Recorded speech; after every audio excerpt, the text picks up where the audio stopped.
Welcome to Green TV, the show dedicated to positive New Deal solutions and the candidates who advocate for them. I'm Angela Trusty, your host for today. On today's show, we'll be talking about or we'll be giving an update on a local project slated to construction as early as 2018. More on that later. Green TV is about New Deal eco jobs for the economy, eco-capitalism and positive solutions, prices that tell the environmental truth. Green TV is about the green industrial revolution, solar jobs, wind jobs, weatherization, rail, conservation, and efficiency jobs. Green TV is about building green neighborhoods that are walkable, bikeable, and rail-friendly, making sure there's clean air and clean water. Green TV is about renewable energy and clean energy.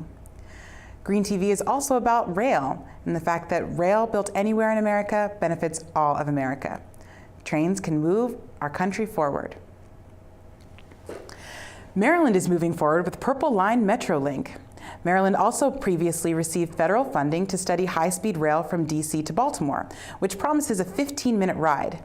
Much of these funds will be used to study the environmental impact of this project.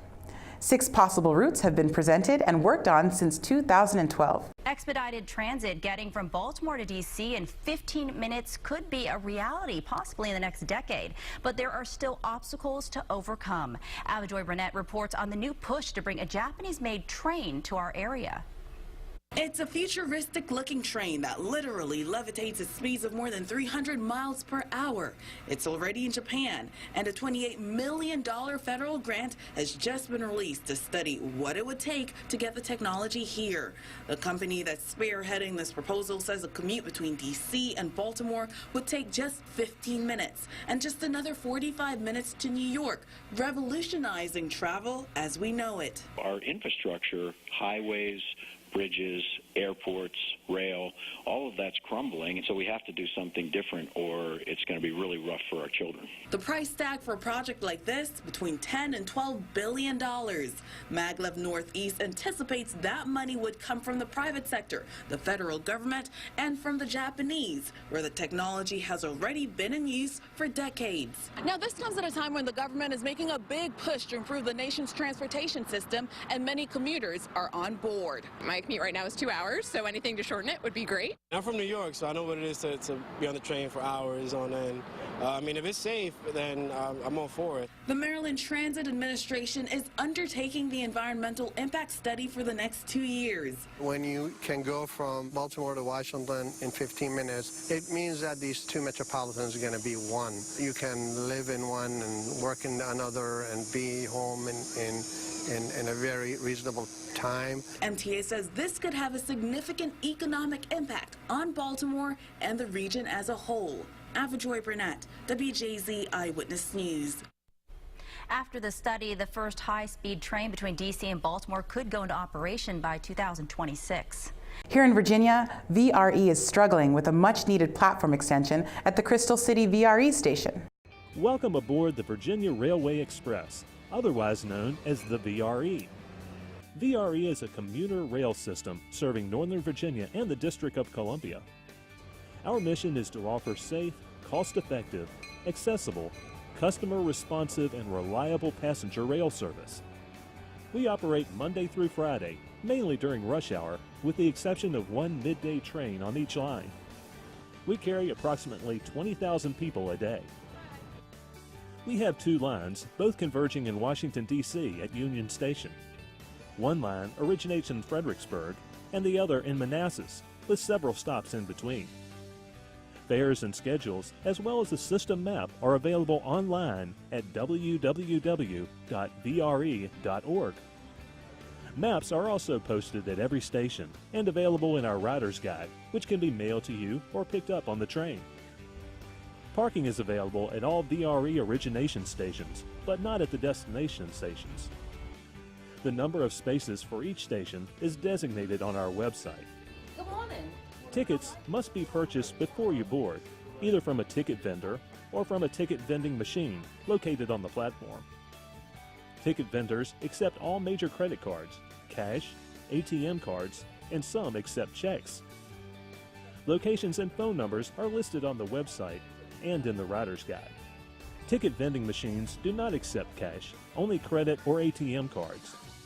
Several types of tickets are available: single ride, round trip, 10 ride, 5-day, monthly, TLC, joint Metro and VRE, discount tickets for seniors and persons with disabilities, and a step-up ticket, which enables you to board an Amtrak train using a VRE monthly, 5-day, TLC, or 10-trip ticket.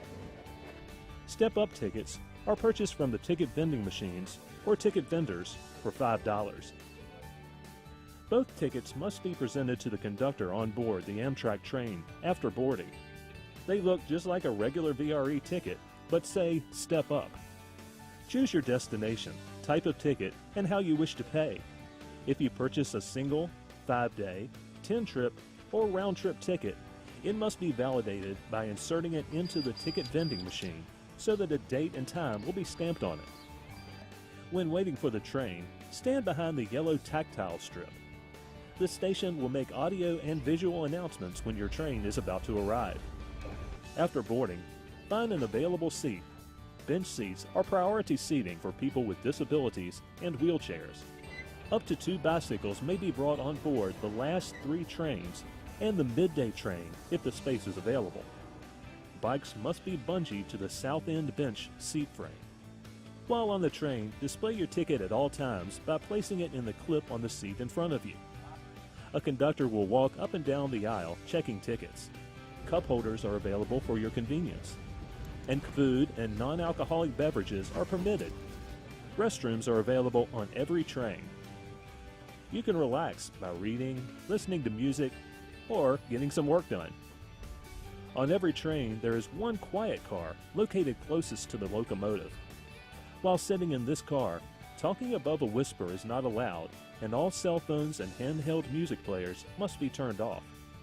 Audio and visual station announcements will be made before each stop. Remember to take your belongings with you when you detrain. Don't forget to retrieve your ticket when you leave. VRE connects with Metro at 5 convenient locations. Simply purchase a Metro pass in the station, or if you have a TLC card, you can use it on Metro for no additional cost. Thank you for riding VRE. For more information or questions, call 703-684-1001 or visit our website at www.vre.org.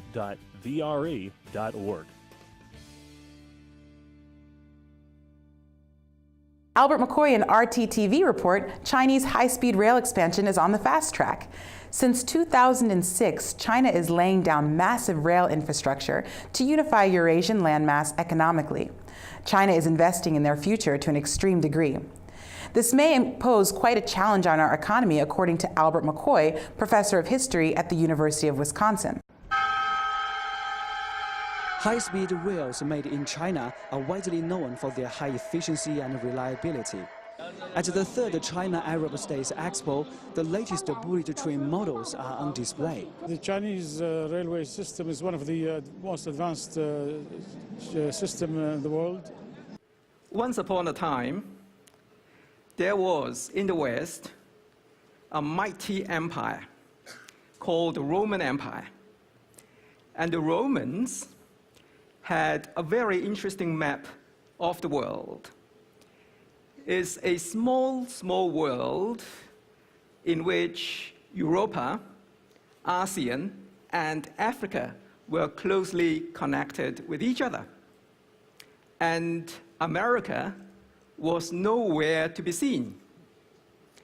Then the world became divided, and it has become divided until now into some 200 political units called nation states. And they're divided along the lines of territory and along the lines of sovereignty. And many of these nation states are members of a global body called the United Nations. What about the future? Can you imagine what the future world would look like? Here we have to thank the Chinese for it largely, Because the future world, as I saw it the other day when I gazed my crystal ball, that the world will be connected by high-speed railway, looking something like this. You may wonder, how did this all happen? And are the Chinese really able to connect the world by high-speed railway? Well, my answer is yes. To a great extent, the Chinese can do that. To support that answer, I have got a plan. And this plan of mine consists of two parts. One part is about history, and we shall try to draw lessons from the past to inform our present. And present is being my second part of my plan, to try to explore with all of you what China has been doing recently and what China is likely to do in the near future in the development of high-speed rail industry. If we look at history, we don't need to look too far back because the development of high-speed railway in China has been only about 10 years or so. And the Chinese did this very smartly by introducing a full set of trains from countries like Japan, from Germany, from France, from Canada.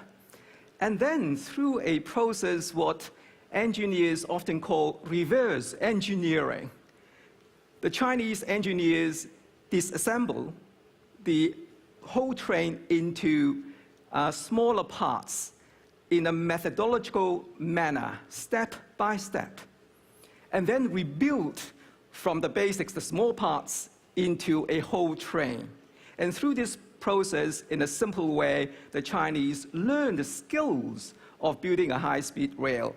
But of course, one has to give credit to the Chinese engineers. They are also very smart and be able to input their own skills, the technology into the system, to the extent that now China has the largest high-speed rail network in any single country in the world, measuring some 16,000 kilometers, which is about half the world's total. And this number, by the way, is increasing over time. So if we look at the future, the near future at least, we can examine to what extent China is involved in the global market of high-speed rail industry. And that is something astonishing. It's a wobbling 34%, and that percentage is increasing over time as well, as estimated by scholars and specialists. Okay, what China is doing at present and into the near future is also of interest because China is negotiating with some 20 to 30 countries around the world in order to build systems of high-speed rails in countries in Asia, in Africa, in Latin America, and beyond. Let me give you a few examples. In Asia first, China has a plan to build a high-speed rail system from the Chinese city of Kunming in southwest China to connect with Vientiane of Laos, and then all the way down to connect with Bangkok and Kuala Lumpur to the southern tip of the Malaysian peninsula, Singapore. Another line is from Kunming in China to Hanoi of Vietnam, and then along the coastline of Vietnam to Ho Chi Minh City, and then turn west to connect up with Cambodia, Phnom Penh, and then Bangkok again, and then to Myanmar and onwards. And eventually, this Pan-Asian network is going to be connected with the Eurasian network through China. And Africa is also an interesting example. The Chinese government, in fact, is Premier Li Jiaqiang last year announced that China will connect all the 54 capitals of Africa by high-speed rail eventually. And here I'll give you one example of a line connecting Addis Ababa, the capital of Ethiopia, to Djibouti. Djibouti is very interesting because it's of great strategic importance, because it's situated at the mouth of the Red Sea, connecting to the Gulf of Aden and then onwards to the Arabian Sea. And there are proposals to try to build a bridge over the stretch of land between the Arab world, which is South Yemen here, to connect with East Africa. If that bridge is built, or if that sea tunnel is built so that a high-speed rail can go through, then East Africa will be connected with the Arab world. Another interesting point of this line here is from Addis Ababa. There is also a proposal to build a line westwards to South Sudan, and then still westwards to Central African Republic, and then to Cameroon, to the coast facing the Atlantic Ocean. So imagine connecting the Atlantic Ocean of Cameroon all the way to the Arab world. Isn't that amazing? Another amazing story happens in Latin America. Well, this story is becoming true these days because China, Brazil, as well as Peru have signed agreements to do a feasibility studies to build a line across the continent, connecting the Atlantic coast of Brazil all the way to the Pacific coast of Peru. Not only these two countries are interested in this project because it's going to boost trade, transportation, communication, people, and so on. Other neighboring countries are also very interested in this because they want to join into this line to develop economy together. So instead of what Brazil is doing currently when trading with Asia, Brazil has to go through either the Panama Canal through Central America, or it has to go by shipping through the southern tip of Latin America and then cross the Pacific Ocean to China, to Korea, Japan, and then India. But with this line in place, then things will speed up a lot. Beyond these three continents, there is also the proposal to build the world's longest railway line in the world by high-speed system, connecting London and New York. And apart from, well, this proposal has been made by both Russia and by China. And together, say for example, with Canada, an agreement with the US, this line can be built. The major obstacle of this line is, in fact, the sea separating Siberia and Alaska. If something can be built, a sea tunnel across the Bering Strait separating Russia Far East and Alaska of the USA, a distance measuring about 300 kilometers, which is a distance about, for those who know Europe, is about 5 times the length of the Eurotunnel connecting Britain and France. The difficulty with this project here is the very severe, punishing weather in that sort of climate.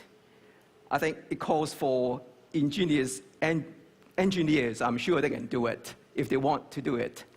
So that's a huge project there.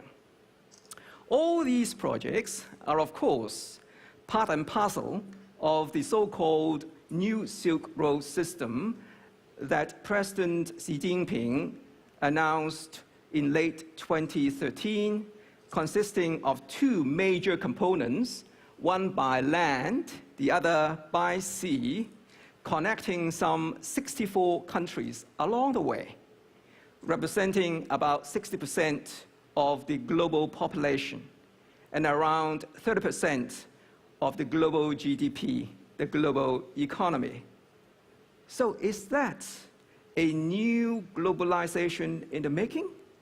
I would argue it's likely to be, although it is likely to be slow, incremental, instead of a big shift in terms of the change of geopolitics, a point which I'll go to very shortly. Okay, the big question is, where's the money coming from? All these major mega projects, they are so very nice. Can we share the finance of this? Well, the Chinese has proposed, as you are aware, several major regional international banks, such as the Asian Infrastructure Investment Bank, such as the BRICS Bank, or call it the New Development Bank. And also the Chinese has initiated its own, which is the New Silk Road Fund. And all these mechanisms have huge amount of money, ranging from $40 billion in the case of the Silk Road Fund to about $100 billion in terms of the authorized capitals. And apart from these regional initiatives, China's own state-owned banks also can help. Banks such as the Export and Import Bank of China, the China Construction Bank, and the China Development Bank. And in fact, the China Development Bank has surpassed the World Bank in terms of extending the amount of loans. In other words, China Development Bank has become the largest lender of loans to the third world to build infrastructure. So here we have political will and we have some sort of financial support. So what are the implications for the world? Basically, I will focus on 2 points. One is geopolitics. There seems to be a new balance of power developing here. One in Eurasia or Central Asia, where Russia and China are competing for influence. The other is towards China's Asia-Pacific coast, is a competition or cooperation with the USA over influence in that sort of area, especially in the facing the American so-called pivot to Asia. So somehow China has to balance between its maritime security on the one hand and also the land order on the other. The second point, which I'd like to share with you, is that of a new sort of global norm in the making, with these interesting features, such as the focus on building infrastructure on a win-win, mutually beneficial formula by co-financing. It's not only China, but also the host countries who are building these networks of systems of railways. And it is led by economic growth on a little or no strings attached formula that China is proposing. So all these major features, if you like, and I'm trying to think and to find an appropriate concept or a keyword to capture the spirit and the essence of these various characteristics. And here's something food for thought for us. And this is the word, geo-neo-functionalism. Functionalism because it is led by economic growth, it is dealing with human welfare, and it is based on the aim and the hope of building peace through incremental steps. And neo, because it is still, despite China's market measures these days, is still very much a state managed, if not controlled, system of running political economy. And geo, because it deals with geopolitics and geoeconomics. So that's a new word that I would like to share with you. And 5 years from now, if you were asked, where did you first hear about this rather clumsy word? Then you can say with full confidence that you heard it in a TED Talk in Seoul, won't you? And secondly, I would like you to imagine the future of high-speed rail system. You are familiar with this map, which I showed earlier on. Let us concentrate and focus on the area around Northeast Asia. Well, eventually and hopefully, a kind of a ring road can be built, connecting both North and South Korea, Japan, Russia, and China through high-speed rail and over bridges and tunnels, making the East Sea or the Sea of Japan a kind of an inland lake in Northeast Asia. So, I'll share a dream with you as we have been talking about dreams. I dream of one day that we can take a high-speed rail to travel from Seoul all the way up north to Pyongyang. And with the agreement of the supreme leader, we can travel all the way to London in the far west, or to New York in the Far East. Oh yes, is New York in the Far East. How the world would have changed by then. And more than that, we don't have to take a flight, a plane, from Seoul to either Beijing or to Vladivostok in order to join the Euro Express line, an initiative proposed by your President, Madame Park. It started in July and finished about 1 week ago.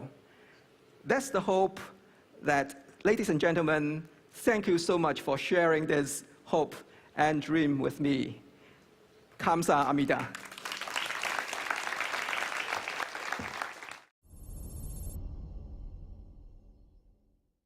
Renewable energy is clean energy and free energy. We need more trains and less traffic. That's it for today. I'm Angela Trusty, your host, and we hope that you'll join us next time.